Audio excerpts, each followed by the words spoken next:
Bonjour. Alors, la fois dernière, on a discuté dans le email sur le succès relationnel et le succès émotionnel. Comment est-ce que la relaxation, la méditation peut aider à calmer l'esprit, à augmenter la mémoire, à détendre le corps? Il y a beaucoup de vertus, il y a beaucoup d'études qui ont été faites là-dessus. Donc, je vais te laisser aller voir le email. Pour cette fois, on va parler en fait de la façon de retenir. Comment est-ce que notre mémoire fonctionne? Non seulement pour pouvoir s'aider soi-même, mais pour pouvoir aider nos proches. Si on est parent, c'est toujours intéressant à savoir. Alors, il y a plusieurs intelligences, dépendamment des courants, dépendamment des auteurs.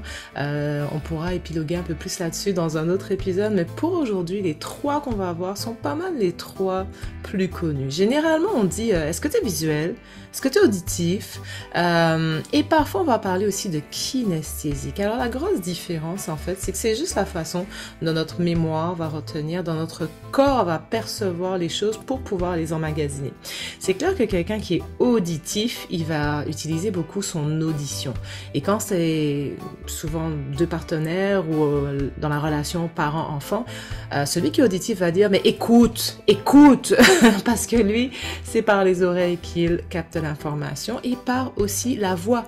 Il aura tendance à s'exprimer parce que la voix, elle est entendue par les oreilles. Donc, c'est quelqu'un qui aura besoin d'instructions claires, qui va être aussi sensible au langage, qui va être aussi sensible aux compliments, sensible aux remarques. Donc, il faut faire attention à la façon dont on va phraser. Les choses un peu trop spontanées, un peu trop brutes peuvent le blesser parce que c'est son organe sensible. Donc, c'est quelqu'un qui aura vraiment besoin de repères, mais de repères non seulement verbaux, mais aussi de repères qui peuvent être sonores, comme par exemple se mettre un rappel sur les téléphones. Ça, je pense que ça marche avec tous les profils, de toute façon, même avec les visuels. Alors, les visuels, évidemment, ça passe par la vue. C'est quelqu'un qui doit voir les instructions. C'est très intéressant d'avoir par exemple, des schémas détaillés, des rappels visuels, des codes couleurs. Donc ça va vraiment passer par le sens de la vue.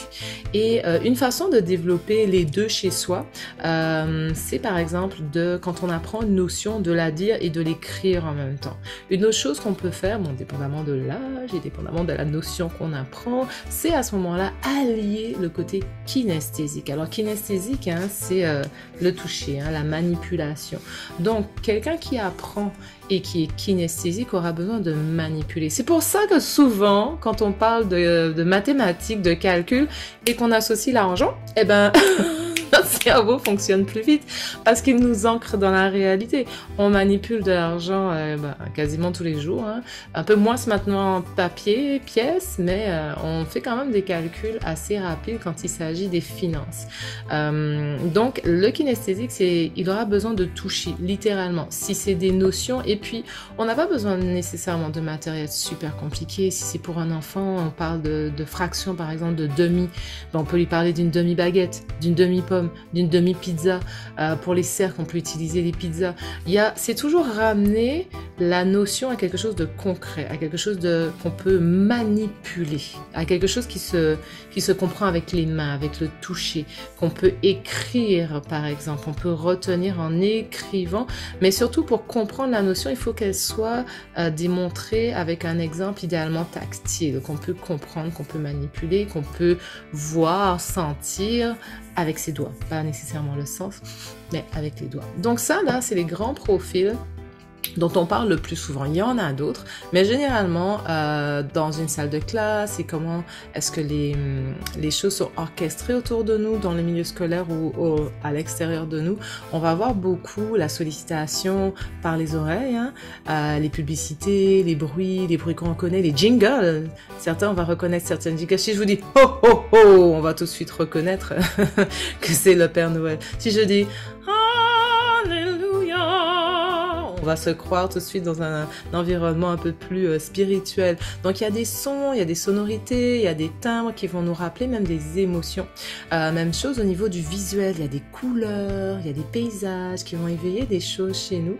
Et au niveau du tactile, ça peut être tout simplement une surface, une texture qui, elle, va nous rappeler un souvenir. Donc on peut associer l'apprentissage à ces différents vecteurs qui permettent à l'information en fait de rentrer dans notre corps et à nous de la communiquer. Et si notre partenaire n'a pas le même langage que nous, ben justement on peut s'adapter à son langage, essayer de lui parler dans un code qu'on est sûr qu'il va comprendre. Donc oui, effectivement, se rappeler de quelque chose, ben c'est facile de se mettre un rappel sur son téléphone en mettant la description. Pourquoi est-ce que ça sonne? C'est aussi intéressant pour les visuels d'avoir une liste de choses à faire, d'avoir un endroit où tu te mets tes choses qui sont importantes pour pouvoir les voir. Et pour l'auditif, eh bien évidemment, ça va être de lui dire les choses. On peut également utiliser du support papier, on peut utiliser un support sonore. L'essentiel, c'est que ça reste doux, hein. Faut pas que le support soit agressif non plus, parce que là, ça peut créer un effet qu'on ne veut pas. Donc voilà, j'espère que ça t'a aidé à mieux comprendre comment tu peux ingérer l'information et comment est-ce que tu peux mieux communiquer avec ceux qu'il y a autour de toi. Alors oui, il y a des façons de développer ces approches pour pouvoir être un petit peu bivalent. Donc on disait par exemple quand on apprend une notion, de l'écrire, de la dire en même temps et de se l'imaginer, de la concevoir dans sa tête. Ça marche pas nécessairement avec toutes les notions, c'est pas nécessairement nécessaire de le faire avec toutes les notions qu'on apprend, mais définitivement d'associer la voix à l'écriture, ça c'est quelque chose de très intéressant, et de conceptualiser ce qu'on nous donne, d'en avoir une image aussi, ça peut être intéressant pour la rétention. Voilà. Bien sûr qu'on peut regardez, dans le système traditionnel, il y a pas mal de supports en magasin, en pharmacie qui aident avec la mémoire. Et sur le plan quantique, il y a aussi des façons d'aller faire bouger l'énergie, faire bouger l'information en soi, dans son champ vibratoire pour optimiser la rétention d'informations, pour déjà préparer son champ à la recevoir et pouvoir optimiser la rétention, pouvoir même aider à optimiser la mémoire à court terme, donc en avoir idéalement une meilleure. Donc ça, c'est des techniques que oui, on pourrait voir ensemble, mais ça, faudrait qu'on s'en parle en privé. Mais définitivement, ce sont des choses qui pourraient être possibles en complément de ce que tu fais déjà. Donc, je t'invite dans la prochaine vidéo pour pouvoir découvrir davantage d'intelligence et je te souhaite te découvrir davantage. À bientôt, à bientôt.